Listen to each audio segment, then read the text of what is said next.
ربي يا رحمن ربي يا رحمن ربي يا رحمن ربي يا رحمن ربي يا رحمن ربي يا رحمن ربي يا رحمن ربي يا رحمن ربي يا رحمن يسر لي أمري. الحمد لله نحمده ونستعينه ونستغفره ونؤمن به ونتوكل عليه ونعوذ بالله من شرور أنفسنا ومن سيئات أعمالنا من يهده الله فلا مضل له ومن يضلله فلا هادي له ونشهد أن لا إله إلا الله وحده لا شريك له ونشهد أن سيدنا وسندنا ومولانا محمدا عبده ورسوله أما بعد فأعوذ بالله من الشيطان الرجيم بسم الله الرحمن الرحيم قال الله سبحانه وتعالى إن الذين قالوا ربنا الله ثم استقاموا تتنزل عليهم الملائكة ألا تخافوا ولا تحزنوا وأبشروا بالجنة التي كنتم توعدون نحن أولياؤكم في الحياة الدنيا وفي الآخرة وَلَكُمْ فِيهَا مَا تَشْتَهِي أَنفُسُكُمْ وَلَكُمْ فِيهَا مَا تَدَّعُونَ نُزُلًا مِّن غَفُورٍ رَّحِيمٍ وقال الله سبحانه وتعالى فاستقم كما أمرت صدق الله العظيم. میرے محترم بھائیوں اور دوستوں، ماؤں اور بہنوں، رمضان المبارک کے بعد ابھی یہ پہلا ہفتہ ہی گزر رہا ہے، اور رمضان کی آمد سے پہلے اور رمضان کے دوران بڑی کثرت سے علماء، واعظین، مقررین مقاصد رمضان پر گفتگو فرماتے رہتے ہیں، یہ بتاتے رہتے ہیں کہ روزے کی حکمت کیا ہے، کیا نتائج چاہیے، اس مہینے کی برکتیں، سعادتیں، رحمتیں، اللہ جل شانہ کی خصوصی انعامات. یہ جس ادارے میں آج ہم بیٹھے ہوئے ہیں، اس نے بھی رمضان کی مناسبت سے ایک رسالہ جمع کیا، مختلف علماء کی تحریریں اور چھوٹے چھوٹے مضامین. اس طریقے سے آپ حضرات نے رمضان میں سنی ہے ساری کی ساری باتیں، جس کا خلاصہ یہ ہے جو خود قرآن کے الفاظ میں کہ لعلکم تتقون، کہ روزہ اس لیے فرض کیا گیا ہے تاکہ ہم میں تقویٰ پیدا ہو جائے. اور اگر رمضان اپنے آداب کے ساتھ اور اپنے مقاصد کے استحضار کے ساتھ گزارا جائے تو لا محالہ وہ چیزیں حاصل ہوتی ہیں جس کے لیے اللہ جل شانہ نے عبادات کو مشروع کیا ہے. یہ اللہ کی تشریعی سنتیں ہیں. دیکھیں، یہ دو الگ چیزیں ہیں. ایک تکوینیات کا نظام ہے. تکوینیات کہتے ہیں جو ہمیں نظر آ رہا ہے. مثلا ہمیں یہ نظر آ رہا ہے اور ہمارا روزمرہ کا مشاہدہ ہے کہ سورج نکلتا ہے، روشنی پھیلتی ہے، دن ہو جاتا ہے، سورج غروب ہو جاتا ہے، رات ہو جاتی ہے. یہ اللہ تعالیٰ کی تکوینی سنت ہے، نظام بنایا ہے. اللہ نے نظام بنایا ہے کہ زمین کے اندر ایک کشش رکھی ہے جس کو کشش ثقل کہتے ہیں. جو چیز وزن رکھتی ہوگی اگر اس کو اوپر سے چھوڑا جائے گا تو وہ نیچے آئے گی. ہم میں سے ہر فرد کو اس کا یقین ہے کہ اگر یہ چونکہ وزن رکھتا ہے، یہ جو آلہ ہے، ساؤنڈ ریکارڈر ہے، وائس ریکارڈر ہے، اگر اس کو چھوڑ دیا جائے یہاں سے تو آپ میں سے ہر فرد یہ سمجھتا ہے کہ یہ نیچے آئے گا. کوئی یہ نہیں سمجھتا کہ یہ اوپر جائے گا، کیونکہ اس میں وزن ہے. زمین اس کو اپنی طرف کھینچے گی. تو یہ زمین میں کھینچنے کی جو کشش اور قوت اللہ جل شانہ نے رکھی ہے، اس کے مطابق زمین ہر دفعہ کام کرتی ہے. جو بھی چیز پھینکی جائے گی وہ اس کو اپنی طرف کھینچے گی. یہ تکوینی سنتیں ہیں. اس کو نوامیس الکون کہتے ہیں عربی میں، یا سنن الکون کہتے ہیں، کہ اللہ تعالیٰ نے پورے نظام عالم کو احکامات دیے ہیں اور وہ اپنے احکامات سے روگردانی نہیں کرتے، اور ہمارا بھی ان پر یقین بنا ہوا ہے کہ ہاں یہ چیز ایسی ہی ہے اور ہم اس کے مطابق ہم بھی عمل کر رہے ہوتے ہیں. مثلا ہمیں یہ پتہ ہے کہ پانی سے پیاس بجھتی ہے. پانی کے اندر ایک اللہ جل شانہ کا امر اس کی طرف متوجہ ہے کہ یہ پیاس بجھاتا ہے. تو سارے جاندار، صرف انسان نہیں، سارے جاندار پیاس کی حالت میں پانی کی طرف جاتے ہیں. آگ کی طرف نہیں جاتے، پانی کی طرف جاتے ہیں. اور ان کو معلوم ہے کہ اس کے اندر ایک گویا امر الہی چھپا ہوا ہے کہ یہ پیاس بجھاتا ہے. اس کی تعداد اگر بہت زیادہ ہو، بڑا ہو، دریا ہو، نہر ہو، سمندر ہو، تو یہ ڈبوتا ہے۔ آگ کے بارے میں ہم میں سے ہر فرد کو معلوم ہے اور اس کا یقین ہے کہ اس میں ایک امر الہی چھپا ہوا ہے کہ آگ جو ہے وہ جلاتی ہے، اسی لیے انسان اس سے حرارت والے سارے کام لیتا ہے۔ انسان ہوشیار ہے، اس کو اپنے مقاصد کے لیے استعمال کرتا ہے، اس سے ہیٹنگ کا کام لیتا ہے، اس سے آلات چلاتا ہے، اس سے فیکٹریاں چلاتا ہے، اس سے کھانے پکاتا ہے، غرض مختلف حرارت سے جس قسم کی سہولتیں انسان کو چاہیے وہ آگ کے ذرائع سے اس کو حاصل کرتا ہے۔ لیکن یہ اوامر الہیہ ہیں جو ان چیزوں کے اندر چھپے ہوئے ہیں۔ اللہ جل شانہ کبھی کبھی اپنی قدرت کا مظاہرہ فرماتے ہیں اور ان کے اندر جو امر ہوتا ہے اس کو اس سے الگ بھی کر دیا کرتے ہیں، جیسا کہ آگ سے جو حرارت کا امر ہے وہ ابراہیم علیہ السلام کے لیے کچھ دیر کے لیے ہٹا دیا گیا تو آگ نے جلایا نہیں۔ اسی طرح پانی کے اندر جو ڈبونے کا حکم ہے یا امر ہے اس کو ہٹا دیا گیا تو موسیٰ علیہ السلام کو اسے رستہ دے دیا، فرعون کو رستہ نہیں دیا۔ جس طرح کہ ان احکامات پر میرا اور آپ کا یقین ہے، اس کی ترغیب نہیں دینی پڑتی اور اس کے بارے میں بتانا نہیں پڑتا، بلکہ ہمارا اپنا مشاہدہ اس کی تائید کر رہا ہوتا ہے۔ ایسے ہی احکامات شرعیہ کے اندر اللہ تعالیٰ کے اوامر موجود ہیں، اس کے اثرات اور نتائج جو اس کے ساتھ جوڑے گئے ہیں، جو حاصل ہونے چاہیے، جس میں یہ تاثیر ہے کہ جو بندہ یہ کام واقعتاً اس طرح کرے گا جس طرح سے حکم ہے شریعت میں، اپنی روح کے ساتھ اور اپنے پورے اس کے تمام آداب اور اس کی چیزوں کی رعایت کے ساتھ، تو اس کے نتائج اس کو حاصل ہوں گے۔ تو روزے میں یہ اللہ جل شانہ کی طرف سے یہ چیز رکھی گئی ہے، روزے کا نتیجہ اور لازمہ اور خاصہ ہے کہ اس کے بعد تقویٰ پیدا ہوتا ہے۔ روزے رکھنے والے، رمضان المبارک کے روزے کو صحیح طریقے سے رکھنے والے، ان کو تقوی کی نعمت اور دولت ملتی ہے۔ نماز کے بارے میں دیکھیں، اللہ کا حکم ہے، اللہ تعالیٰ کا ارشاد ہے کہ ان الصلاۃ تنہی عن الفحشاء والمنکر، کہ بے شک نماز فحش باتوں سے، بے حیائی کے کاموں سے اور بری باتوں سے، اللہ تعالیٰ کی منع کردہ چیزوں سے، منہیات سے، منکرات سے روکتی ہے۔ تو یہ نماز کی خاصیت ہے، یہ نماز کا نتیجہ ہے۔ جو بندہ نماز صحیح طریقے سے پڑھے گا یہ اثر اس پہ مرتب ہوگا۔ روزے کے بارے میں فرمایا کہ اس لیے کتب علیکم الصیام کما کتب علی الذین من قبلکم لعلکم تتقون، اس کا مطلب ہے روزہ تقویٰ دیتا ہے، زکوٰۃ پاکیزگی دیتی ہے، تزکیے سے ہے، حج کے اپنے اثرات ہیں، صدقہ و خیرات کے اپنے اثرات ہیں۔ صدقے کے بارے میں کہتے ہیں رد البلا ہے، بلا کو دور کرتا ہے، اور اسی طرح جتنی بھی بات صلہ رحمی ہے اس کے نتائج بتائے گئے ہیں۔ حدیث شریف میں آتا ہے عمر میں اضافہ ہوتا ہے، مال میں برکت ہوتی ہے، عمر میں برکت ہوتی ہے۔ یہ ان چیزوں کے لازمی نتائج اسی طرح ہیں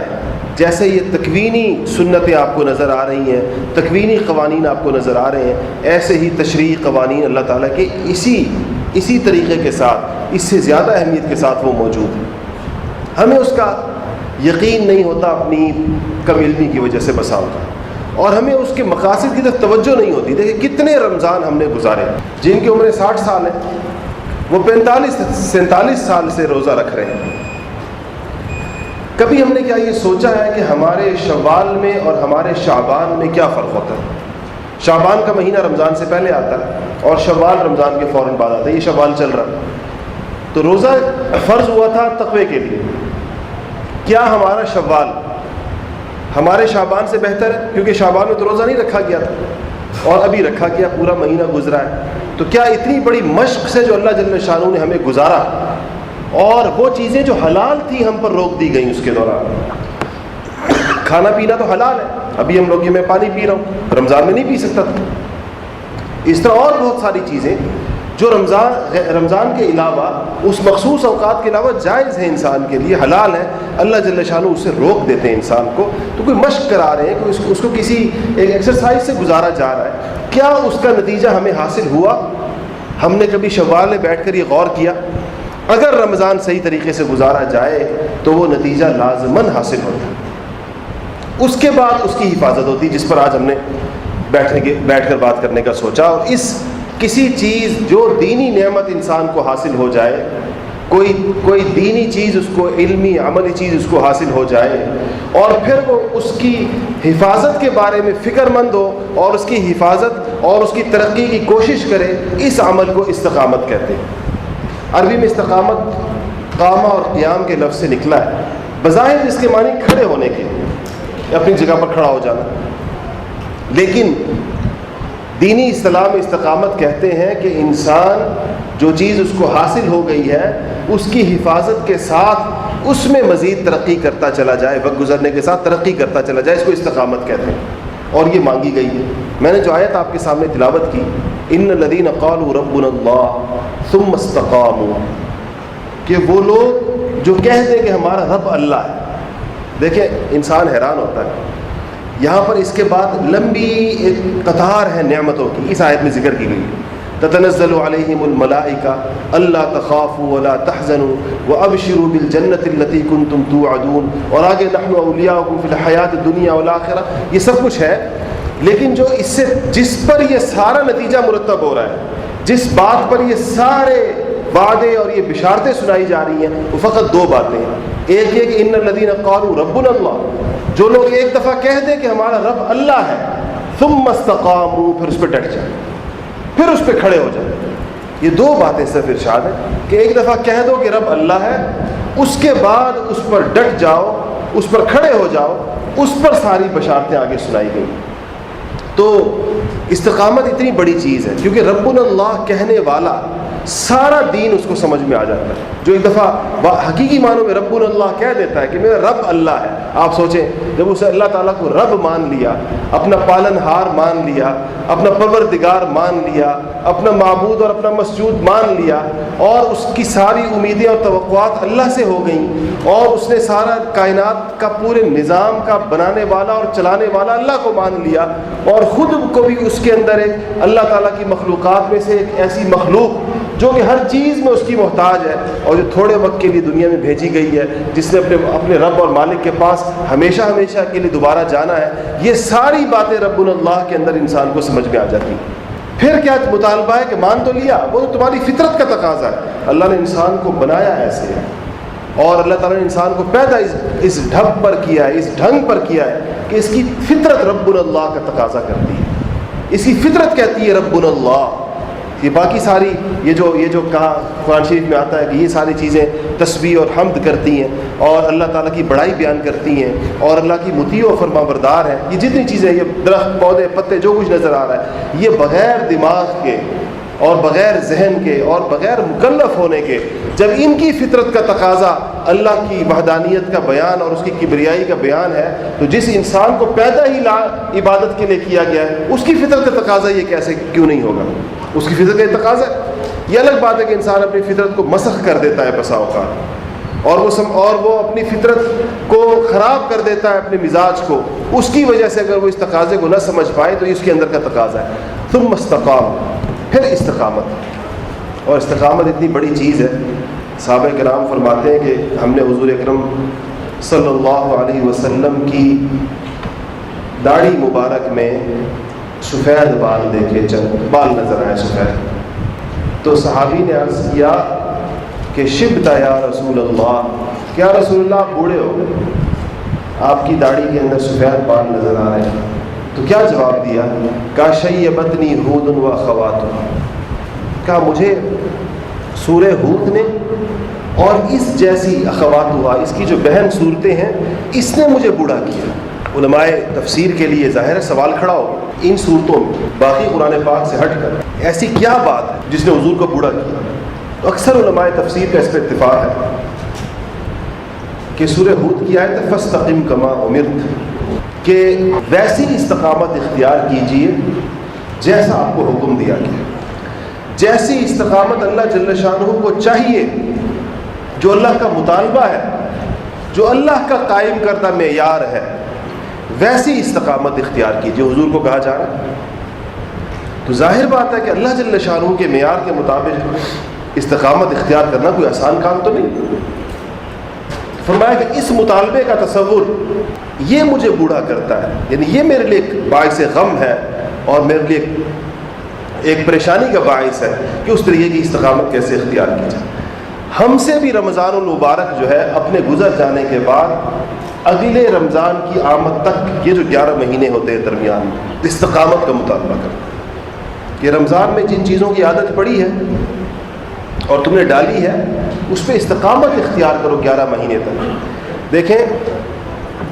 عبادات انسان کی روحانی علمی ضروریات کے مطابق مشروع کی گئی. نماز کی ضرورت، نماز دن میں 5 دفعہ ہے اور جمعے کی نماز ہفتے میں 1 دفعہ ہے، روزہ سال میں 1 دفعہ ہے اور حج زندگی میں 1 دفعہ ہے، زکوٰۃ بھی سال میں 1 دفعہ جن پر آتی ہے. خالق انسانوں کا اور کائنات کا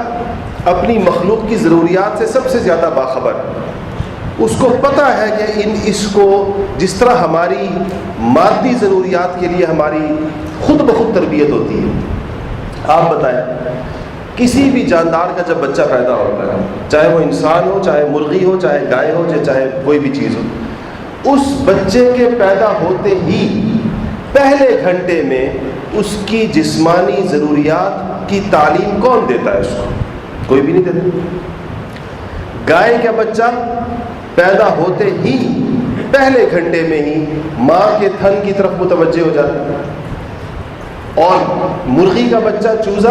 انڈے سے نکلتے ہی ماں کی چونچ کی طرف متوجہ ہو جاتا ہے. اس کی فطرت میں ودیت کیا گیا ہے، اس کو پتہ ہے. آپ دیکھیں گے چوزے کو، مرغی کے بچے کو، کہ وہ کبھی بھی بڑی اور جن کا سائز بڑا ان چیزوں کی طرف خود نہیں لپکتا. وہ انتظار کرتا ہے کہ اس کی ماں اس کو اپنی چونچ میں لے کر چھوٹا چھوٹا کر دے، پھر ایک خاص قسم کی کٹ کٹ کر کے وہ اس کو بلاتی ہے اور وہ آتا ہے وہ سمجھ جاتا ہے کہ میری ماں نے اس کو میری ضرورت کے مطابق کر دیا. انسانوں کا بچہ بغیر کسی شناخت کے اور بغیر کسی پہچان کے جو سکون اور جو آرام اور جو تحفظ ماں کی گود میں محسوس کرتا ہے کسی اور گود میں محسوس نہیں کرتا، حالانکہ اس کو بھی شناخت نہیں ہوتی.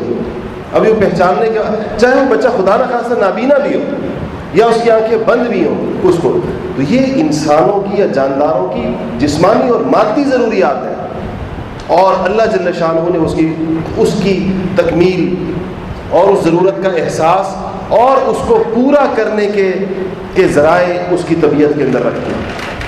ایسے ہی اس سے زیادہ اہمیت کے ساتھ انسان کی اخروی اور اس کی روحانی اور ضروریات وہ بھی اللہ جل شانہ نے اس کی تکمیل کی چیزیں اسی طرح انسانوں کے لیے رکھی ہیں.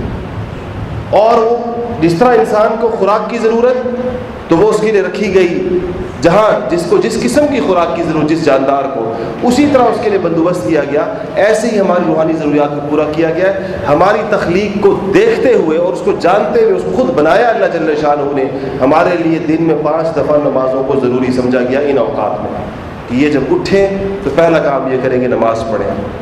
اور پھر اس طرح جب اتنا وقت گزر جائے دن کے 7-8 گھنٹے اپنا کام کر لیں، پھر یہ ظہر کی نماز پڑھیں، پھر یہ کوئی خیرولہ کرے اپنا کام نمٹائے، پھر یہ عصر پڑھے، اور جب سورج غروب ہو رہا ہو یہ مغرب پڑھے، اور رات کو سونے سے پہلے یہ پھر سے نماز پڑھے. اللہ جل شانہ نے اپنی یاد اور انسان کو مستقل مسلمان ہونے کا احساس دلائے رکھنے کے لیے یہ 5 وقت کی نماز فرض کی. سال میں 1 دفعہ حج بیت اللہ، زندگی میں 1 دفعہ صاحب استطاعت لوگوں پر اپنے مال جن کے پاس اپنی ضرورت سے زیادہ مال آ گیا ان پہ زکوٰۃ فرض کر دی. اسی طرح روزے سال میں 1 دفعہ رکھے گئے کہ 1 مہینہ تم روزے رکھ لو، اور اس کا مقصد بتا دیا گیا کہ لعلکم تتقون، کہ تاکہ تم متقی ہو جاؤ. اور یہ اتنا تقوی پیدا کر لے گا تمہارے اندر کہ تمہارے 11 مہینے تقوی کے ساتھ گزر جائیں گے. اور پھر تمہاری انسان ہے اور اس کو بھول چوک ہو جاتی ہے، تو جب 11 مہینے کے بعد تمہارے اندر کمزوری اور اس محلال اور تھوڑی سی سستی آنے لگے گی تو دوبارہ رمضان المبارک آ جائے گا. جو لوگ زندہ رہیں گے ان کے لیے ثابت اس سے یہ ہوتا ہے کہ رمضان المبارک کی روحانی غذا یقیناً اتنی ہوتی ہے کہ جس سے 11 مہینے تقوی اور ایمان کے ساتھ گزارے جائیں، جس کے لیے اللہ جل شانہ نے یہ چیز ہمیں عطا فرمائی، بشرطے کہ یہ مہینہ ہم نے صحیح گزارا. ہمارا سب سے بڑا شاید مسئلہ یہ ہے کہ ہم رمضان المبارک کو اس طریقے کے ساتھ گزار نہیں پاتے جس طریقے کے ساتھ اس کو گزارنا چاہیے. اگر ہم واقعی اس طریقے کے ساتھ گزار لیں، دیکھیں جہاں پر بھی رمضان کی فضائل آئے، غفر لہ ما تقدم من ذنبہ وما تأخر، اگلے پچھلے سارے گناہ معاف روزے کے ساتھ، وہاں فقط روزے کا ذکر نہیں ہے. من قام رمضان ہے یا من صام رمضان ہے، لیکن صاحب دو لفظ اور احادیث سے بڑی کثرت کے ساتھ آتے ہیں، اور وہ ہے ایمانا و احتسابا۔ من قام رمضان ایمانا و احتسابا، فقط قام رمضان نہیں ہے، یا من صام رمضان ہے تو اس کے ساتھ بھی ہے ایمانا و احتسابا، کہ وہ لوگ جو روزہ رکھیں گے، وہ لوگ جو رات کو کھڑے ہوں گے رمضان میں، وہ لوگ جو روزہ رکھیں گے، جو قیام اللیل کریں گے، کیسے کریں گے؟ ایمان و احتسابا، ایمان کے ساتھ بھی اور احتساب کے ساتھ۔ ایمان تو آپ جانتے ہیں کس کو کہتے ہیں، اور احتساب اس محاسبے کو کہتے ہیں، اس نگرانی اور اس مراقبے کو کہتے ہیں جو روزے کے دوران ایک روزے دار مستقل جس کی طرف ہو کہ اس کو یہ خیال رہے کہ میں روزے دار ہوں، انا صائم، میں روزے دار ہوں، اس کی زبان کی طرف، اس کی آنکھوں کی طرف، اس کے کانوں کی طرف، اس کے پورے جسم اور اس کی سوچ کی طرف، اور اس کے اعضاء اور جوارح کی طرف جو احکامات متوجہ ہیں اس کا استحضار رہے اس کو پورے روزے کے دوران کہ میں روزے سے۔ یہ ہے احتساب کے ساتھ روزہ، اور یہ ہے احتساب کے ساتھ قیام اللیل۔ ہماری عبادات عادات بن گئی ہیں، تراویح کے نام سے بھی اللہ معاف فرمائے، اور آج کل وہ شبینوں کے نام سے اور پتہ نہیں کہ ہم نے مسجدوں کو اور عبادت گاہوں کو ایسے بنا دیا جیسے کوئی فنکشنز ہوتے ہیں، جیسے وہ گیٹ ٹوگیدر ہے، بس لوگ جمع ہو گئے، مٹھائیاں شٹھائیاں آ گئیں، بچے ادھر کھیل رہے ہیں، کوئی ادھر بیٹھا ہے دیوار سے ٹیک لگا کر بیٹھا ہے، کوئی تھوڑی دیر شریک ہوتا ہے، کوئی اس سے کم دیر شریک ہوتا ہے، اور اس طریقے کے ساتھ ہم سمجھتے ہیں کہ رات ہم نے پوری عبادت میں گزاری، اور آخری راتوں کے اندر جب تبتل کا وقت آتا ہے، اعتکاف کا تو مطلب ہے ہر چیز سے کٹ کے اللہ تعالیٰ سے جڑ جانا، تو بھی ہم مساجد کے اندر میلہ لگا لیتے ہیں، غیر سنجیدہ ماحول ہوتا ہے اس کے اندر، اس لیے ہمیں رمضان مبارک کے فوائد حاصل نہیں ہوتے۔ مستورات کے لیے گھروں کے اندر جو ترتیب ہونی چاہیے وہ گھروں کا ماحول اس کے موافق نہیں ہوتا۔ کتنے لوگ ہم جانتے ہیں، سنتے ہیں ان کے بارے میں کہ جی رمضان کیسے گزارا، کوئی پوچھے تو کہتے ہیں جی وہ روزہ نہ کٹے، فلمیں دیکھ کر روزہ گزر رہا ہے، اور لغویات کے اندر روزے گزر رہے ہیں کہ کسی طرح یہ وقت گزر جائے۔ تو یہ عبادت کی بجائے کچھ گھنٹے بھوکا پیاسا رہنے کی ایک مشق ہے جو کہ جو ہمارے یہاں وہ لوگ کرتے ہیں جو بڑے نیک سمجھے جاتے ہیں کہ روزہ رکھ رہے ہیں، اللہ معاف کرے، جو جہاں روزے کا رواج بھی نہیں ہے تو وہاں کیا رمضان کے نتائج حاصل ہوں۔ تو اب تو رمضان گزر گیا، لیکن جو بھی اس میں عبادت ہوئی ہے، یہ مہینہ ملتا ہے اپنی عادتیں بدلنے کے لیے۔ عادت بدل، انسان غلام ہے اپنی عادات کا، جیسے اس کی عادت اس کو چلاتی ہے، جو عادت اسے ڈال لی ہے۔ دیکھیں آپ عادتوں والوں کو دیکھیں، جن لوگوں کو سگریٹ کی عادت ہے، اس کا وقت آ جانے کے بعد جتنے وقت کے بعد کیا ان کی کیفیت ہو جاتی ہے۔ جیسے سگریٹ کی عادت والوں کو سگریٹ نہ ملنے پر جو بے چینی اور اضطراب ہوتا ہے، اس سے کہیں زیادہ نماز کی عادت والوں کو نماز کا وقت آ جانے کے بعد جب تک وہ ادا نہ کر لے بے چینی اور اضطراب ہوتا ہے، اس سے کہیں زیادہ کیونکہ سگریٹ تو نہ کوئی انسان کی فطرت کا تقاضا تو ہے نہیں، فطرت پر ظلم ہے، اور نماز تو اس کی روح کا تقاضا ہے، وہ تو اپنی خوراک مانگ رہی ہوتی ہے جب اس کا وقت ہو جاتا ہے۔ جیسے جسم بھوکا ہوتا ہے، جس طرح دوپہر کا کھانا اپنا کھائیں اور جسم کی ضرورت پوری نہ کریں کھانا کھانے کی، تو جو آپ کے معدے کا تقاضا ہوتا ہے اور جو آپ کو دوپہر کے وقت میں جو کیفیت 2, 2:30, 3 بجے 4 بجے، اس سے زیادہ کیفیت ہوتی ہے ان لوگوں کی جن کو نیکی کے کاموں کی عادت پڑ جائے اور اس کا وقت آ جائے اور انہوں نے بھی نیکی نہ وہ نہ کیا۔ تو رمضان المبارک میں اللہ جل شانہ کچھ وقت انسان کو بھوکا پیاسا رکھتا ہے، کھانے پینے کی عادتیں بدل جاتی ہیں۔ تو جس کو رمضان میں حلال کھانا جو جائز تھا اس کے لیے، اس سے رکنے کی عادت پڑ گئی حلال کھانے سے، اس کو رمضان کے بعد کم از کم حرام کھانے سے تو اجتناب کرنا چاہیے کہ رمضان میں اس کی یہ پریکٹس ہو گئی اور یہ کرائی گئی کہ وہ حلال بھی نہیں کھاتا۔ ایک وقت میں بھوک کا وقت ہوتا ہے، لمبے لمبے دن ہوتے ہیں، صبح کا ناشتے کا بھی وقت، ظاہر بات ہے بہت سے لوگ ہیں جو سحری کے اندر صحیح سحری نہیں کر پاتے، کرتے ہیں مختصر سی سحری کرتے ہیں، نہ ناشتہ کرتے ہیں، نہ دوپہر کا کھانا کھاتے ہیں، نہ 10 بجے کوئی چائے لسی پیتے ہیں، نہ شام کی چائے پیتے ہیں۔ یہ ساری چیزیں زندگی بھر کی پڑی ہوئی عادت ہے، چھوٹ جاتی ہے، نہیں عمل کرتے اس پر۔ اس بندے کو جس نے یہ مشق کر لی پورا مہینہ 30 دن، رمضان گزرنے کے بعد اس سے جو توقع ہے اور اس کو جس کے لیے تیار کیا گیا ہے، حرام سے تو اجتناب کرے کم سے کم۔ اسی طرح سارے اعضاء کا روزہ ہے انسان کے، رمضان کا مطلب صرف کھانے پینے سے رکنا تو نہیں ہے، نگاہ کا بھی روزہ ہے، کان کا بھی روزہ ہے کہ انسان سارے اپنے اعضاء کو گناہ کے کاموں میں استعمال نہیں کرتا، اور اس کا تقاضا بھی کمزور ہو جاتا ہے رمضان میں، اس لیے کہ انسان جب کھاتا پیتا نہیں ہے اور وہ اللہ تعالیٰ کی رحمتیں اتری بھی ہوتی ہیں، اس کی عبادت کے رخ ہوتا ہے، تو ان چیزوں کا تقاضا کمزور ہو جاتا ہے، تو خود بخود رمضان کے بعد اس کو اس چیز کی طرف اس کی توجہ اور اس چیز کی اس کی مشق مزید بہتر ہو جاتی ہے۔ تو ہمیں رمضان المبارک کے گزرنے کے بعد اللہ جل شانہ سے ایک تو دعا کرنی چاہیے استقامت کی، اور جو عادت بن جائے ایک دفعہ، عادت کے بننے کا عمل بڑا تکلیف دہ ہے، لیکن عادتیں چھوٹتی بہت جلدی ہیں بسا اوقات، اس عادت کو اگر مسجد جانے کی، نماز جماعت سے پڑھنے کی، رمضان میں سحری کے موقع پر اٹھنے کی ایک عادت پڑ جاتی ہے، اور جب بندہ سحری کے لیے اٹھتا ہے 2-4 رکعت نفل پڑھ لیتا ہے، اٹھا ہوا تو ویسے ہوتا ہے، اسی کو تہجد کہتے ہیں۔ یہ عادت اگر جو رمضان میں پڑی ہے اس کو جاری رکھا جائے، اس کو نہ کہ رمضان گیا تو اب اللہ نہ کرے سحری تو سحری، تہجد تو تہجد، خدا نہ خواستہ فجر کی نماز ہی جا رہی ہے۔ مشاہدہ ہے مانا عام طور پر لوگ بیچارے کہ فجر کی نماز بھی پھر نکل رہی ہے، یعنی رمضان میں تو تہجد بھی پڑھی جا رہی ہے سحری کی برکت سے، اور رمضان کے بعد فجر بھی نہیں پڑھی جا رہی۔ اس کا نتیجہ یہ ہوگا اگر ہم اس طرح زندگی گزاریں گے تو جیسے ہم نے پچھلے رمضان گزارے ہیں، اور کسی نے 20 گزارے ہیں، کسی نے 30 گزارے ہیں، کسی نے 40 گزارے ہیں، لیکن ہماری زندگیوں پر اس کے اثرات نہیں، اسی طرح باقی زندگی بھی گزر جائے گی۔ ایک تو اس چیز کا احترام کرنا چاہیے۔ دوسری بات سارے دین کا خلاصہ ہے، اور اگر اس کا استحضار انسان کو ایک دفعہ نصیب ہو جائے اس کے بہت سارے مسئلے حل ہو جائیں گے، اور ایک بڑی مختصر سی بات ہے، اس کو ذرا غور سے سنیے کہ یہ جتنی کائنات آپ کو نظر آ رہی ہے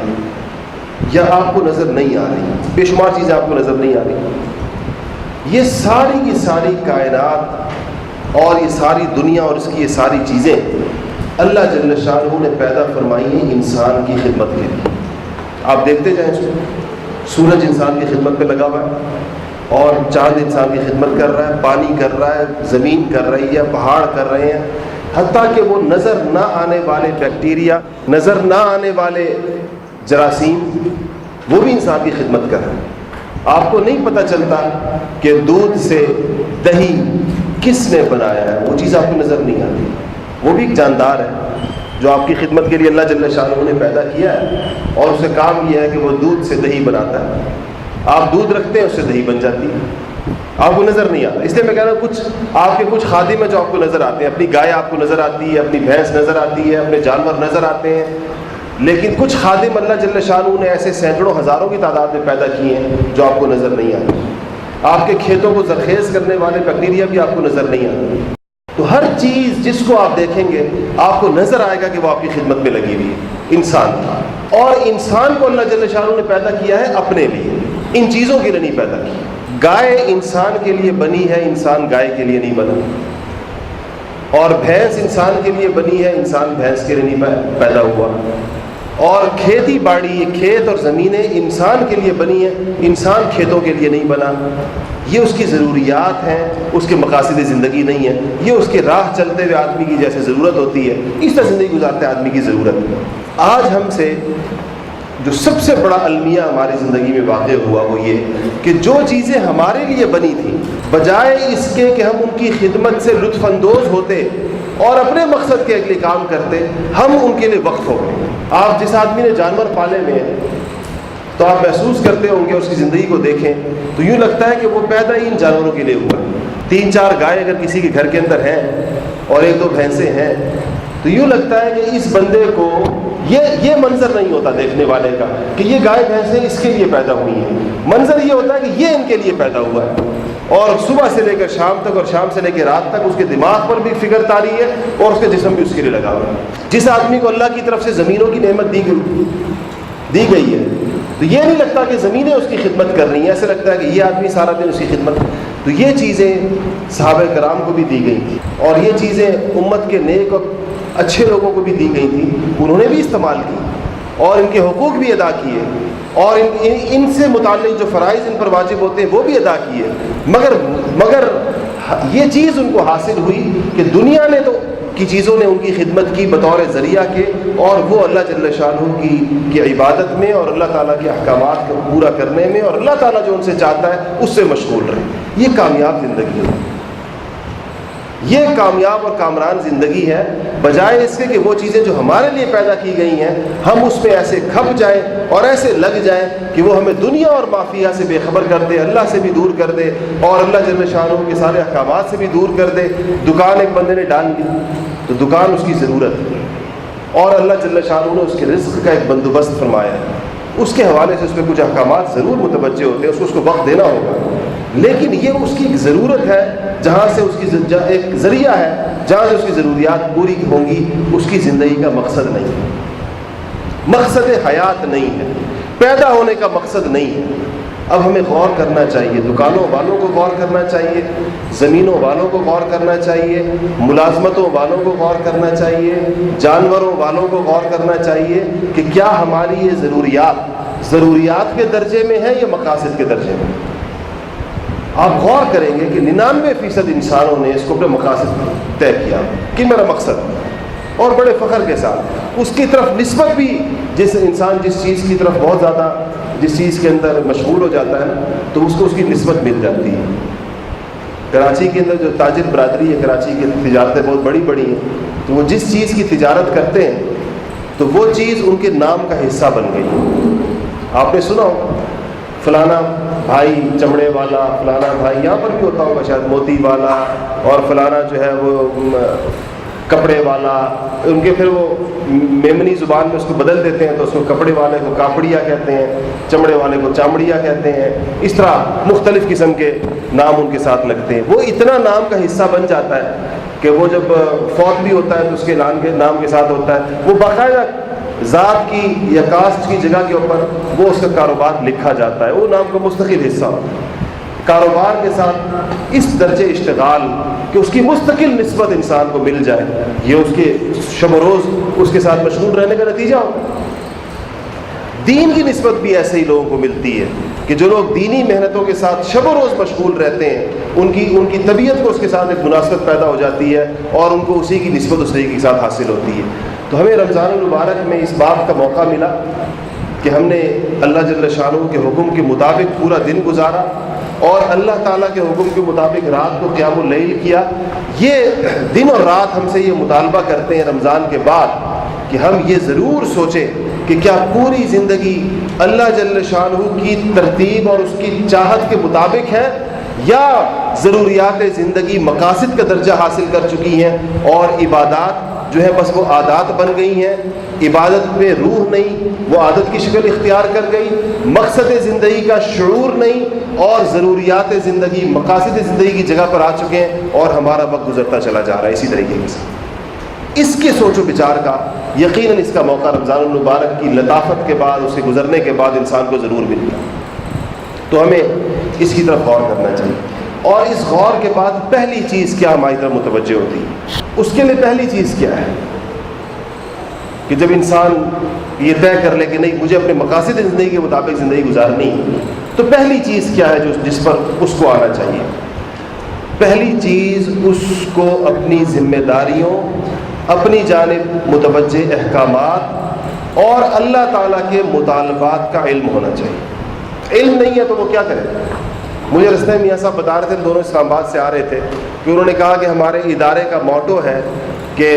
علم عمل کا رہبر ہے، علم عمل کا رہنما ہے۔ بہت صحیح اور بڑی بنیادی بات ہے کہ عمل کرنے کے لیے علم چاہیے ہوتا ہے، علم ہوگا تو اس پر عمل ہوگا۔ آپ کو نماز کا علم ہو نا تو آپ نماز پڑھیں گے، اول سے لے کر آخر تک نماز کیسے پڑھنی ہے اس کا علم ہوتا ہے پہلے مرحلے میں، تو آپ اس کے مطابق عمل کرتے ہیں۔ اسی طرح آپ کو زکوٰۃ کا علم ہوتا ہے تو آپ اپنے مال کا حساب کرتے ہیں اور اس کے مطابق اپنی زکوٰۃ نکالتے ہیں۔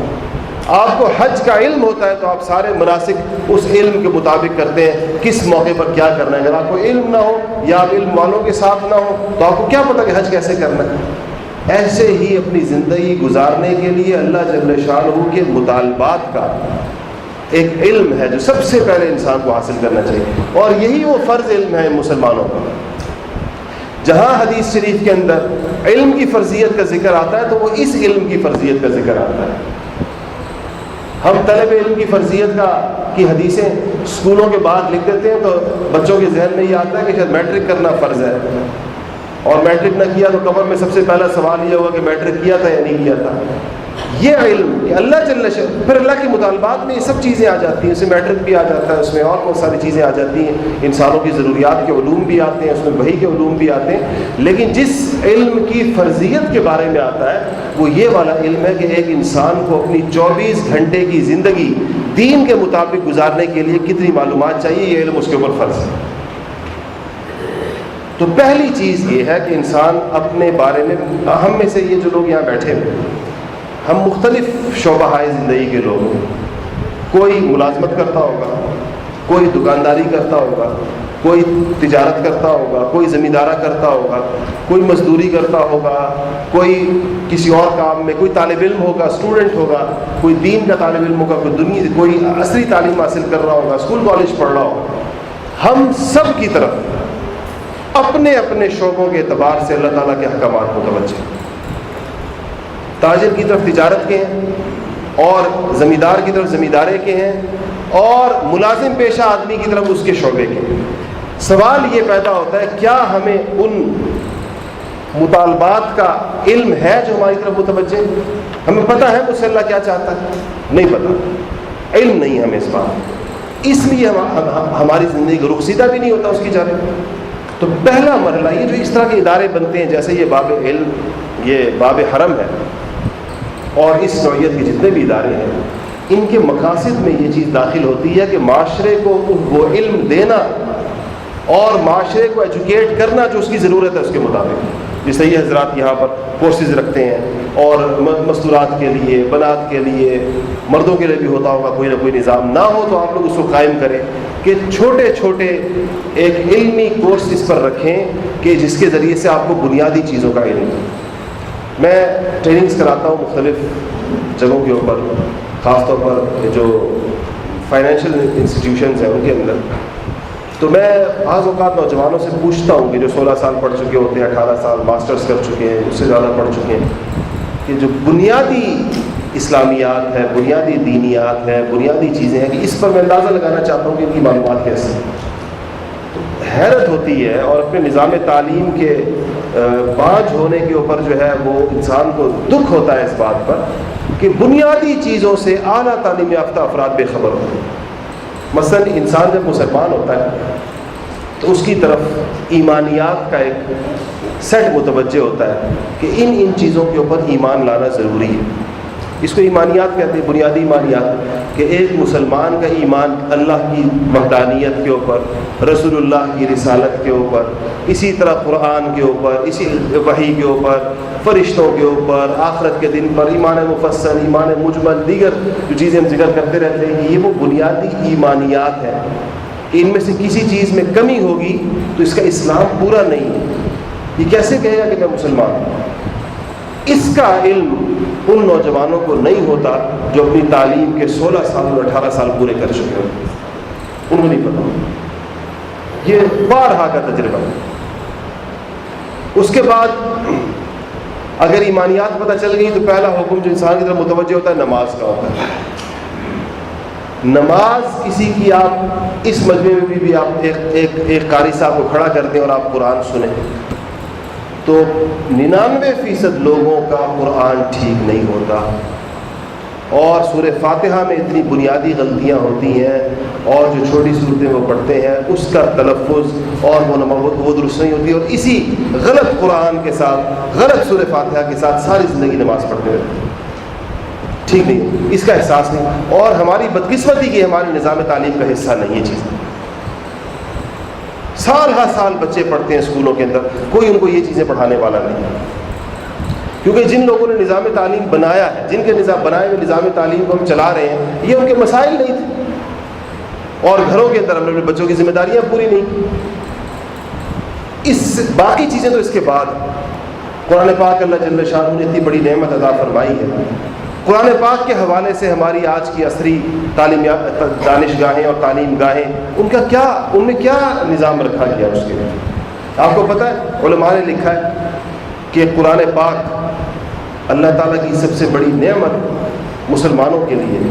اس کے ہر انسان کی طرف کم سے کم 5 یا 6 حقوق، اس کو حقوق القرآن کہتے ہیں۔ آپ پر بھی، آپ میں سے ہر فرد کی طرف متوجہ ہے کہ قرآن پاک کا حق ہے آپ کے اوپر، وہ آپ نے ادا کرنا ہے۔ آخر نبی قیامت کے دن اللہ کے دربار میں جو استغاثہ کریں گے، جو فریاد کریں گے، جو شکایت لگائیں گے، وہ یہ ہے نا، یا رب ان قوم اتخذوا هذا القرآن مہجورا، کہ اللہ میری اس قوم نے تو قرآن کا حق ادا نہیں کیا، انہوں نے قرآن کو چھوڑ دیا۔ تو وہ کیا حق ہے جو ہماری طرف متوجہ ہیں؟ پہلا حق یہ ہے کہ قرآن کا احترام کریں، تقدس ہے قرآن۔ الحمدللہ یہ ہمارے معاشرے میں ہے، قرآن کا احترام ہوتا ہے، اس کو اونچی جگہ رکھا جاتا ہے، غلاف بھی لپیٹا جاتا ہے، باوضو ہاتھ لگایا جاتا ہے، اور لوگ اس کو ایک مقدس چیز سمجھتے ہیں۔ سیدنا عمر فاروق رضی اللہ تعالیٰ عنہ کے بارے میں روایات میں آتا ہے کہ جب تلاوت کرتے تھے تو بعض اوقات اس سے پہلے قرآن پاک اٹھا کر اپنے سر پر رکھا کرتے تھے، کہتے تھے کہ ھذا کلام ربی عز وجل، میرے رب کا کلام ہے، میرے اللہ کا کلام ہے۔ دوسرا حق قرآن کا یہ ہے کہ اس کو صحیح پڑھے گا، عربی میں پڑھے گا۔ ہم پٹھان پشتوں میں پڑھتے ہیں اور پنجاب کے لوگ پنجابی میں قرآن پڑھتے ہیں۔ قرآن پاک کا اپنا لہجہ ہے، اس کے اپنے حروف کی ادائیگی۔ دیکھیں آپ کے پاس پنجابی زبان میں قاف کا لفظ نہیں ہے، موٹا قاف پنجابی میں نہیں بولا جاتا، چھوٹا قاف بولا جاتا ہے، ہر جگہ چھوٹا قاف استعمال ہوتا ہے۔ آپ کے یہاں ہا نہیں ہے زبان، یہ حروف تہجی استعمال نہیں ہوتے بولنے کے اندر۔ آپ کے یہاں سین ہے لیکن صاد نہیں ہے، ہا نہیں ہے، قاف نہیں ہے، ذال نہیں ہے، ٹھیک ہے نا؟ تو یہ ذال نہیں ہے، زے ہے، زا ہے، زا بولتے ہیں، ذال نہیں بولتے۔ یہ حروف ہماری مقامی زبانوں میں تلفظ نہیں کیے جاتے، بعض زبانوں میں کیے جاتے ہیں، بعض میں نہیں کیے جاتے۔ اس پر ہماری زبان آسانی سے نہیں آتی، انسان کی فطرت ہے، جن حروف کو اس کی زبان، اس کی مادری زبان تلفظ نہ کرتی ہو، وہ حروف اس کی زبان پر آسانی سے نہیں آتی۔ اب عربی کا مسئلہ یہ ہے کہ اگر اس میں ان حروف کی جگہ کوئی اور حرف پڑھ دیا جائے تو معنی میں زمین اور آسمان کا تغیر ہو جاتا ہے، وہ الگ معنی بن جاتا ہے۔ آپ موٹے قاف کی جگہ چھوٹا قاف پڑھ دیں، زمین و آسمان کا فرق ہے۔ یہ جو سورت سب سے زیادہ پڑھی جاتی ہے نماز میں، قل هو اللہ احد، اس کی ابتدا قل سے ہوتی ہے، قل قاف کے ساتھ۔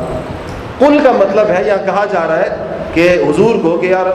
اے محمد صلی اللہ علیہ وسلم کہہ دیجئے، قل کا مطلب ہے کہہ دیجئے۔ اور اگر آپ نے اس کو کاف سے پڑھا، کل کہا، تو کل کا مطلب ہے کھا لیجئے۔ اب ایک ہے کہ آپ یہ پڑھ رہے ہیں کہ یار کہ اے محمد صلی اللہ علیہ وسلم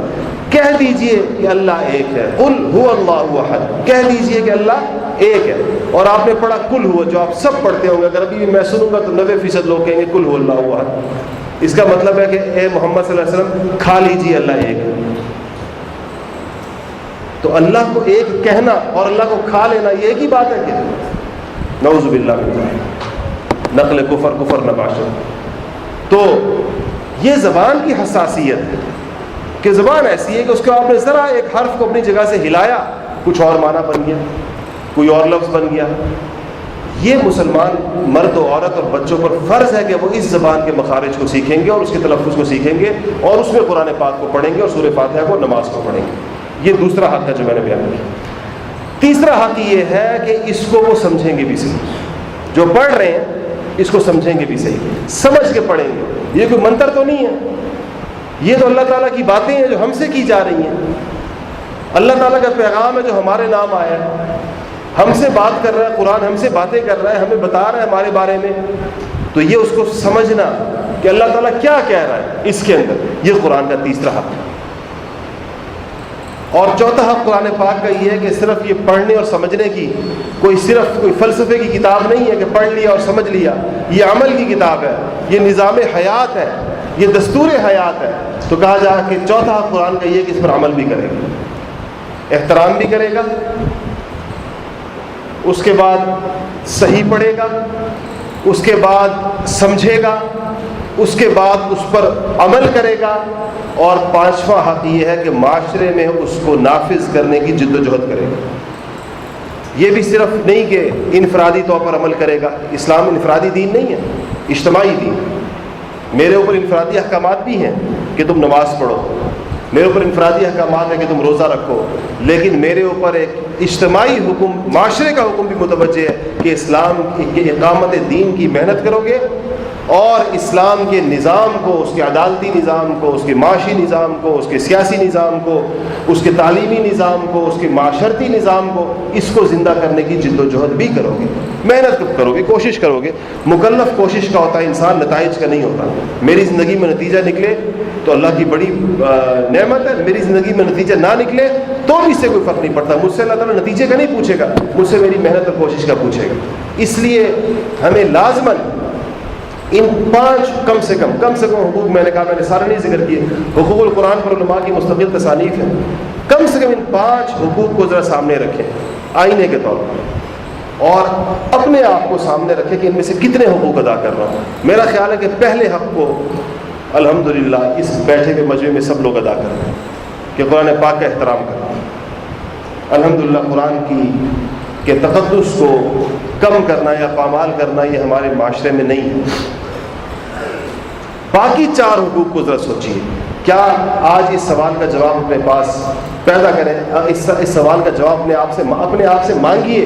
پوچھیں اپنے آپ سے، کیا میں قرآن صحیح پڑھتا ہوں؟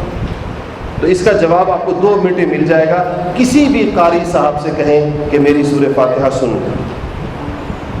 کسی بھی قاری صاحب سے کہیں میری آخری سورہ اخلاص اور سورہ قل اعوذ برب الفلق فلق اور سورہ ناس اور یہ صورتیں سن لیں. 2-3 صورتیں 2 منٹ بھی لگ کے سنانے، وہ آپ کو اسی وقت بتا دیں گے کہ آپ کے قرآن کی حالت کیا ہے. 2 منٹ. یہ لٹمس ٹیسٹ ہوتا ہے. ہم جب اسکولوں میں پڑھتے تھے نا، کالجوں میں، تو ہمیں ایک لٹمس پیپر دیا جاتا تھا. وہ مختلف محلولوں میں ڈالتے تھے تو وہ رنگ بدلتا تھا. تو بس جیسے ہی ہم ڈالتے تھے تو اس کا رنگ بتاتا تھا کہ یہ کون سا اس کے اندر محلول ہے، تو اس میں 1 منٹ لگتا تھا. تو یہ بھی، اس میں بھی یہ لٹمس ٹیسٹ ہے آپ کا، جس میں 1 منٹ لگے گا. تیسری بات یہ کہ کیا آپ قرآن سمجھتے ہیں؟ قرآن کھولیں تو آپ کو پتہ چلتا ہے اللہ تعالیٰ کیا کہہ رہا ہے مجھ سے. اور چوتھی بات یہ کہ قرآن کے موٹے موٹے احکامات ہر ایک کو معلوم ہیں. قرآن میں ویسے بھی احکامات کم ہیں اور زیادہ اس میں تذکیر اور دعوت. تو کیا قرآن کے ان احکامات پر میرا عمل ہے؟ اور 5ویں اور آخری بات یہ کہ کیا میں قرآن پاک کو معاشرے میں نافذ کرنے کی کسی مثبت جد و جہد کا کسی بھی درجے میں حصہ ہوں؟ کسی بھی درجے میں اس قافلے کا رکن ہوں کہ جہاں میں یہ کہہ سکوں روز قیامت اللہ تعالیٰ سے کہ یا اللہ، میں اس مجمع میں تھا اور ان لوگوں میں تھا جو لوگ تیرے قرآن کو نافذ کرنے کی کوشش کر رہے تھے. میری بھی حمایت ان کے ساتھ تھی، میری تائید بھی ان کے ساتھ تھی. میں نے بھی جو مجھ سے ہو سکا، مجھ سے بن سکا، میری جو صلاحیت تھی، میں نے اس کے مطابق اس کا حق ادا کیا. یہ سوالات آج اس کے جوابات اپنے آپ سے ضرور پوچھیے اور خود ہی نمبر لگائیں اپنے. میں نے 5 حق بیان کیے، آپ 20 نمبر دے دیں ایک سوال کو، اور ذرا اپنا خود ہی نتیجہ تیار کریں کہ آپ کے پاس کتنے نمبر ہیں 100 میں سے. 5 سوالات ہیں. قرآن کا احترام، قرآن کا صحیح ادائیگی، صحیح تلفظ،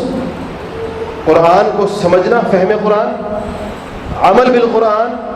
اور قرآن کے نفاذ کی جد و جہد. ان 5 میں سے ہمارے کتنے سوالات کے جوابات مثبت ہیں اور کتنے کے منفی ہیں؟ اس سے ہمیں اپنے اسلام کے ڈھانچے کو اور اپنی مسلمانی کی کیفیت کو سمجھنے میں آسانی ہے. حقیقت یہ ہے کہ ہم لوگ، وہ اقبال مرحوم کہتے ہیں کہ یہ امت خرافات میں کھو گئی ہے. ہم قصے کہانیوں میں، اور ہم نے دین کے نام سے ہم نے تماشے کو دین بنایا ہے. حقیقی دین کی بجائے، دین کے حقیقی مطالبات کی بجائے ہمیں تماشوں کو اور ہمیں غیر سنجیدہ چیزوں کو دین کے نام پر کر کے اپنے آپ کو تسکین دینے کی کوشش کرتے ہیں. اپنی روحانی تسکین، اپنی فطرت کو تسکین پہنچانے کی کوشش کرتے ہیں کہ نہیں، میں تو دین کا تقاضا پورا کر رہا ہوں، دین شاید مجھ سے یہی کہتا ہے. کتنے لوگ ایسے ہیں، کتنے لوگ ایسے جو بیچارے ناچ گانے کو دین سمجھتے ہیں اور وہ سمجھتے ہیں یہ میرا دین کا مطالبہ ہے. وہ سال میں ایک دفعہ کسی جگہ جا کر انہوں نے کوئی الٹے سیدھے وہ کیے اور وہ ان کا دینی تقاضا اپنی طرف سمجھتے پورا ہو گیا. یہ مطالبات ہیں جو اللہ جل شانہ کے مسلمانوں کی طرف متوجہ ہیں. قرآن کے حوالے سے سنت کے حوالے سے، اسلامی زندگی کے حوالے سے، عبادات کے حوالے سے، اور پھر عبادات کی روح کے حوالے سے ان مجالس کا یہ جو بیانات ہوتے ہیں، مہینے میں ایک دفعہ فضا تشریف لاتے ہیں، مستورات تشریف لاتی ہیں، اور ان مستورات کے ہاتھ میں اپنے بچوں کی تربیت ہے. بچوں کی تربیت سے مجھے ایک آخری بات یاد آ رہی ہے، میں آپ کو وہ سنا دوں اور پھر بس کروں. ماؤں کے حوالے سے، خواتین کے حوالے سے میں عرض کروں کہ ان کے ہاتھ میں ان کے گھر کا معاشرہ ہے، اور ماشاءاللہ خواتین نیک ہوتی ہیں اور جلدی ان کی طبیعت دین کی طرف آتی ہے. اور جب ان کی طبیعت دین کی طرف آ جاتی ہے تو ان کی بڑی خواہش ہوتی ہے کہ ان کا گھر بھی اس رنگ میں رنگ جائے. شوہر بعض اوقات تعاون کرتا ہے، بعض اوقات نہیں کرتا. بچے بڑے ہو جاتے ہیں، کبھی سنتے ہیں کبھی نہیں سنتے. ہم سارا دن ماؤں کی یہ فریادیں اور ان کی یہ خواہشات اور ان کی یہ سنتے رہتے ہیں کہ جی گھر کے اندر دین نہیں آ رہا، شوہر دین پر نہیں آ رہا، بچے دین پر نہیں آ رہے. چھوٹی عمروں کے اندر اگر بچوں کے فیصلے درست کر لیے جائیں، ان کی تعلیم کے فیصلے، ان کی تربیت کے فیصلے، ان کو سکھانے کے کیا چھوٹی عمروں کے اندر ان کا رخ صحیح کر دیا جائے تو آگے چل کر بڑی سہولت پیدا ہوتی ہے. اور بعض اوقات ماؤں کے یہ فیصلے بچوں کو کہیں سے کہیں پہنچا دیتے، کہیں سے کہیں پہنچا دیتے. ایک بہت معروف صحابی، میں ان کا نام آپ کو آخر میں بتاؤں گا، وہ اپنی ماں کا اپنے بارے میں فیصلہ ذکر کرتے تھے اور رویا کرتے تھے. کہتے تھے کہ اللہ میری ماں کو جزائے خیر دے. حضور اکرم صلی اللہ علیہ وسلم جب مکہ سے مدینہ جا رہے تھے، ہجرت فرما رہے تھے، تو انصار مدینہ کو بڑا انتظار تھا، آپ کی آمد کا انتظار تھا. اس زمانے میں موبائل اور ٹیلی فون اور رسل و رسائل اور ڈاک کے ذرائع تو تھے نہیں، تو وہ آپ کا انتظار روزانہ کرتے تھے. درخت کے اونچے کھجور کے درختوں کی سب سے بلند و بالا اس پر چڑھ کے مکے کی طرف کا راستہ دیکھا کرتے تھے کہ کب وہاں سے قافلہ آتا ہے، کیونکہ آنا تو طے ہو گیا تھا. حج پر آئے تھے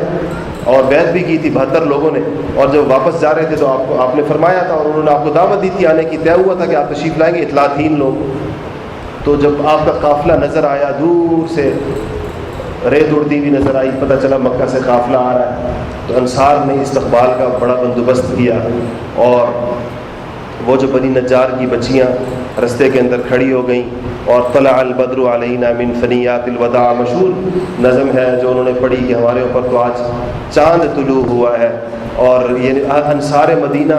خوش تھے اللہ کی اس نعمت کی آمد کے اوپر کہ اللہ تعالیٰ نے ہمارے اوپر کتنا بڑا فضل کیا ہے کہ اللہ کے رسول کو ہمارے گھر بھیج دیا، ہمارے پاس بھیج دیا. اور اس آنے میں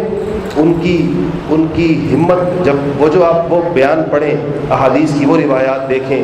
جہاں پر انصار نے دعوت دی. تو جب دعوت دی مدینہ آنے کی تو حضور نے وہاں پر اس مجلس میں یہ بات ہوئی کہ اس وقت حضور اکرم صلی اللہ علیہ وسلم کی جان کا پورا عالم عرب پیاسا ہے، اور آپ کے ساتھ ان کی دشمنی، تمہارے پاس جائیں گے تو ان کی دشمنیاں بھی ان کے ساتھ جائیں گی، یہ قریش بھی دشمنی کریں گے اور قبائل بھی ہیں، اور آگے چل کر دنیا کے نظاموں سے ٹکراؤ آئے گا کیسر و کسریٰ کے ساتھ. تو انصار نے سینہ ٹھوک کر، جو لوگ آئے تھے انہوں نے کہا کہ ہم ان ساری چیزوں کے ساتھ یا رسول اللہ، جس سے آپ کی لڑائی ہوگی اس سے ہماری لڑائی ہوگی، جس سے آپ کی صلح ہوگی اس کے ساتھ ہماری صلح ہوگی، جس کی جہاں آپ بھیجیں گے. کہا کہ اگر آپ ہمیں کہیں گے کہیں جانے کا، وہ جس صحابی نے تقریر فرمائی کہ آپ جب کہیں گے سمندر کے اندر چلنے کا یا دریا کے اندر تو ہم اس کے اندر چلیں گے، اور ہم موسیٰ علیہ السلام جیسا کی قوم جیسا معاملہ نہیں کریں گے آپ کے ساتھ کہ جس نے کہا تھا کہ اذهب انت وربك فقاتلا انا هاهنا قاعدون، کہ آپ نبیوں کو کہا بنی اسرائیل نے کہ تم جانو اور تمہارا رب جانے، ہم تو بیٹھے ہوئے یہاں پر، یہ معاملہ ہم نہیں کریں گے. تو اللہ تعالیٰ نے یہ نعمت ان کو دی. اور اس نعمت کے نتیجے میں دیکھیں ایک زمانے میں ہائے غنیمت بٹی، غنیمت تو کچھ نوجوانوں کو کچھ دکھ پہنچا. انصار کے تھے، چھوٹی عمروں کے لڑکے تھے نوجوان، کہ شاید ہمیں وہ اتنا مال نہیں ملا کہ جتنا ہمیں ملنا چاہیے تھا. تو یہ شکایت حضور تک بھی پہنچی. دو مختلف روایات، مختلف مضامین. ایک میں فرمایا کہ انصار کے ساتھ اپنے تعلق کو بیان کرتے ہوئے ان کی اس قربانی کے نتیجے میں کہ اگر ساری دنیا ایک طرف چلے گی، ایک گھاٹی میں چلے گی، اور انصار دوسری گھاٹی میں چلیں گے تو میں اس گھاٹی میں جاؤں گا جس میں انصار جائیں گے. اور جو غنیمت کے کم ملنے کے اوپر جو دکھ ہے، فرمایا کہ وہ لوگوں کیا تم اس پر راضی نہیں کہ جب لوگ یہاں آئیں اور یہاں سے گائے اور بھینسیں اور خچر لے کر جائیں، تم اپنے ساتھ رسول اللہ کو لے کر جاؤ؟ اس تقسیم پر راضی نہیں؟ تو کہتے ہیں انصار ہاتھ اٹھا کے کھڑے، یا رسول اللہ، اس تقسیم پہ راضی کہ لوگوں کو سونا چاندی یا گائے بیل اور بھینس ملے، ہمیں رسول اللہ ملے۔ تو جب تشریف لائے مدینہ منورہ تو بنی نجار کی بچیوں نے استقبال کیا، طلع البدر علینا من ثنیات الوداع وجب الشکر علینا پڑھا، اور سب کی خواہش ہوئی کہ ہمارے گھر ٹھہرے، ہمارے گھر ٹھہرے، ہمارے گھر ٹھہرے۔ ہر ایک دعوت دیتا رہا، فرمایا یہ میری اونٹنی ہے، اللہ کے حکم کی پابند، اس کو چھوڑ تو جس کے گھر کے آگے بیٹھ جائے گی ہم اس کے مہمان ہو جائیں گے۔ تو کہتے ہیں جس کے گھر کے سامنے سے گزرتی تھی، سوچیں اس کی کیفیت کیا ہوتی ہوگی کہ وہ چاہتا تھا کہ یہ اونٹنی میرے گھر کے سامنے بیٹھ جائے، اللہ کے رسول کی میزبانی کا شرف مجھے حاصل ہو جائے۔ اسوا چلتی رہی اونٹنی اور چند گھروں سے گزرتی چلی گئی، اور جا کر سیدنا ابو ایوب انصاری رضی اللہ تعالیٰ عنہ کے گھر کے آگے جا کر بیٹھ گئی۔ ابو ایوب فرماتے ہیں کہ میرے لیے اس سے بڑی، میرے گھر رسول اللہ مہمان ہو گئے، تو میں نے نیچے کا گھر رسول اللہ کو دیا، نیچے کا حصہ، اور اوپر میں اور میری بیوی ہم اوپر ایک گھر کے اندر منتقل ہو گئے۔ عربوں کا رواج تھا کہ جب ان کے ہاں کوئی بڑا اہم مہمان آتا ہے تو یہ اس کو تحفہ پیش کیا کرتے ہیں، تحفہ دیتے ہیں، ہمارے یہاں بھی رواج اچھے معزز مہمانوں کو۔ تو تحفے لائے انصار مدینہ اپنے اپنے بس کے مطابق، جس کے گھر میں جو کچھ تھا، جس کے پاس جو کچھ تھا۔ ایک صحابی کہتے ہیں کہ میری ماں نے بھی اس دن اپنا سارا گھر دیکھا کہ میں رسول اللہ کو کیا پیش کروں۔ کہتے ہیں میرے گھر میں کچھ بھی نہیں تھا، کوئی چیز نہیں تھی جو میری ماں بطور تحفہ رسول اللہ کو پیش کر سکتی۔ تو میری ماں بڑی دکھی ہوئی کہ آج سارے مدینہ نے تحفے پیش کر دیے، میرے پاس تو کچھ بھی نہیں ہے۔ تو اس کی نظر اپنے بیٹے پر پڑی جس کی عمر 4 یا 5 یا 6 سال تھی، تو سوچا کہ اور تو کوئی چیز نہیں ہے، یہ بچہ ہے، اگر اسی کو رسول اللہ کی خدمت میں پیش کر دوں کہ ان کی خدمت کرے اور ان کے ساتھ رہے، میرے پاس تو یہی ہے۔ اسی بچے کو لے کر چل پڑے۔ کہتے ہیں کہ جب پہنچی رسول اللہ کی خدمت میں تو کہا کہ یا رسول اللہ، لم یبق رجل ولا امرأۃ، کوئی مرد یا عورت ایسا نہیں بچا جس نے آج آپ کو کوئی نہ کوئی تحفہ نہ پیش کیا ہو، میرے پاس تو کچھ بھی نہیں، میں نے پورا گھر اپنا چھان مارا، میرے پاس کچھ بھی نہیں جو میں آپ کو پیش کر سکوں، الا ابنی ھذا، سوائے میرے اس بچے، یہی ایک میری اولاد، یہ میں آپ کی خدمت میں پیش کرتی ہوں، یہ آپ کی خدمت کرے گا، آپ کے ساتھ رہے گا اور آپ کے کام کاج چھوٹے موٹے کرے گا، یہ میری طرف سے تحفہ ہے۔ تو حضور اکرم صلی اللہ علیہ وسلم نے قبول فرمایا۔ وہ کہتے ہیں میں چھوٹا سا تھا، اور ظاہر ہے چھوٹا بچہ لاؤبالی ہوتا ہے، مجھے کبھی کبھی کہیں بھیجا کرتے تھے کہ جاؤ فلانے کو یہ پیغام، چھوٹے بچے سے کیا کام لیا جا سکتا ہے، یہی کہتے تھے فلانے کو یہ پیغام دے دو، فلانے کو بلا لاؤ۔ تو کہتے ہیں کہ میں بیچتے تھے، میں بچہ تھا، گلی کے اندر بچوں کا کھیلنا شروع کرتے تھے، آپ میرا انتظار کرتے رہتے تھے کہ میں نے پیغام دے کر بھیجا ہے، نہ میں واپس آتا تھا نہ وہ بندہ آتا تھا جو پیغام ہی نہیں دیا ہوتا تھا، تو آپ پھر خود میری تلاش میں نکلتے تھے، تو مجھے کہیں گلی کے اندر بچوں کے ساتھ کھیلتا ہوا دیکھ لیتے تھے، مجھ سے پوچھتے تھے کہ میں نے تمہیں بھیجا تھا پیغام دے کر، تو تم گئے نہیں، تو کہتے میں پھر ایک چوکڑی بھر کے کہتا تھا کہ میں اب جاتا ہوں، اور پھر میں بھاگ جایا کرتا تھا اس پیغام کو دینے کے لیے۔ فرماتے ہیں 10 سال